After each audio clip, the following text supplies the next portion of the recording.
നമ്മളുള്ളത് മഹാരാഷ്ട്ര സാംഗ്ലിയിലാട്ടോ. മുന്തിരി കയറ്റാൻ വേണ്ടി കൊട്ടയൊക്കെ ഇറക്കിക്കൊണ്ടിരിക്കുകയാണ്. ട്രെയിൻ കാര്യങ്ങളൊക്കെ ഇറക്കി പണിക്കാരെയൊക്കെ ഇറക്കിയിട്ടാണ്. അപ്പോൾ തന്നെ അവർ നമുക്ക് ചായ ഉണ്ടെന്ന് തോന്നുന്നു. ഇവിടുന്ന് ചായ ഉപ്മാവാണ് കിട്ടിയത്. ഉപ്മാവൊക്കെ ഇവിടെ കിട്ടുകയെന്ന് പറഞ്ഞാൽ റയറാണ്.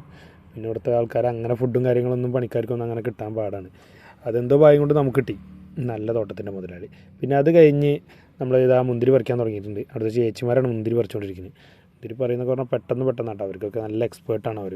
കത്രിക വെച്ചിട്ട് കട്ട് ചെയ്തിട്ടാണ് മുന്തിരി എടുക്കുന്നത്. എന്നിട്ടത് മുന്തിരി കൊട്ടയിലാക്കിയിട്ട് വണ്ടി തോട്ടത്തിൽ നിന്ന് അടുത്തേക്ക് വരാത്തതുകൊണ്ട് ഒരു ട്രാക്ടറിൻ്റെ ബാക്കിൽ ഒരു ചെറിയ കൊട്ട ഇട്ട് വെച്ച് അതിലാണ് പോയിക്കൊണ്ടിരിക്കുന്നത്. അത് കഴിഞ്ഞിട്ട് നേരെ നമുക്ക് ചോറ് കിട്ടി.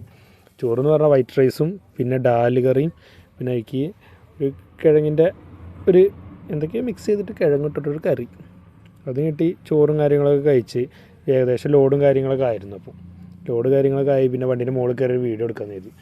ഏക്കറണക്കിന് നീണ്ട് കിടക്കണ മുന്തിരിൻ്റെ തോപ്പാണ്. ഒരുപാടുണ്ടെന്ന് പറഞ്ഞാൽ ഒരുപാട്. വണ്ടിയിൽ കൊട്ടയും കാര്യങ്ങളൊക്കെ കയറ്റി വണ്ടിയിൽ തട്ടിയൊക്കെ വെച്ച് വണ്ടി കെട്ടി മുറുക്കിക്കൊണ്ടിരിക്കുകയാണ് കേട്ടോ. അതിനിടയിലാണ് നമ്മൾ വീഡിയോ എടുക്കാൻ കയറിയത്. ഭായിമാരനെ കെട്ടി മുറുക്കി സെറ്റാക്കി തന്നു. അത് കഴിഞ്ഞ് നമ്മൾ വണ്ടി എടുത്ത് വിട്ട് നമ്മളിത് അവിടെ കുന്താപുരം എത്തിയിട്ടുണ്ട്. കുന്താപുരം എന്ന് പറഞ്ഞാൽ സൗപർണിക റിവർ, കൊല്ലൂർ റിവറും ബീച്ച് ഇവിടെ കടലായിട്ട് ഒന്നിക്കുന്ന ഒരു സ്ഥലമാണ്. സൗപർണിക ബ്രിഡ്ജ്, ട്രാസി ബീച്ച്, ഒരുപാട് ബീച്ചുകളുണ്ട് ഇവിടെ. മാൽപ്പേ ബീച്ച്. അതിൽ കുന്താപുരം ബീച്ചിൻ്റെ അടുത്ത് കൂടിയാണ് നമ്മളിപ്പോൾ പോന്നുകൊണ്ടിരിക്കുന്നത് നേരെ നാട്ടിൽ.